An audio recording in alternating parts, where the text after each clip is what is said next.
Today, we're going to study the simple past of the verb to have to. As we studied in Unit 54, we use the verb must and to have to express strong necessity or obligation. Must has no past form. Therefore, a past strong necessity or obligation is always expressed by using the verb to have to in the past, which is had to. Let's look at some examples. I lost my car keys and had to come by bus. He had to work on Sunday to finish the report. They had to pay a fine of £50.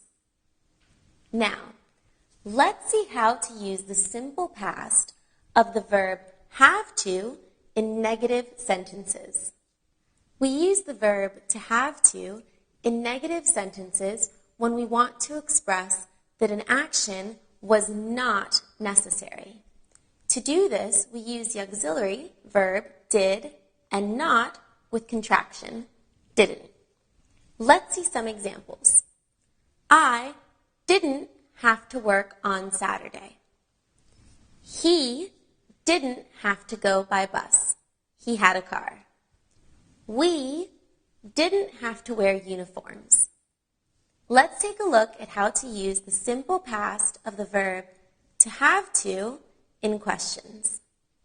When using the simple past of the verb have to in questions, we also use the auxiliary verb did, like this. Did you have to wait long? And when answering questions with short answers, we also use auxiliary verb did in our response, like this. Yes, I did. Let's look at a few more examples using have to in questions in the simple past form with possible short answers. Did he have to work last night? No, he didn't. Did she have to go to the doctor? Yes, she did. Did they have to ask him for a loan?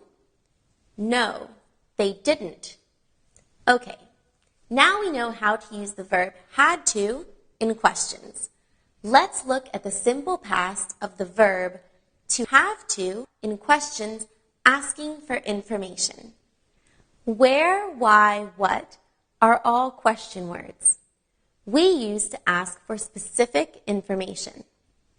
Now, let's look at some examples of questions and possible answers. Where did you have to go? To the tax office. Why did she have to leave? She wasn't feeling well. What did they have to do? Report to the police station. As you can see, all you have to do is place the question word in front of the auxiliary verb did.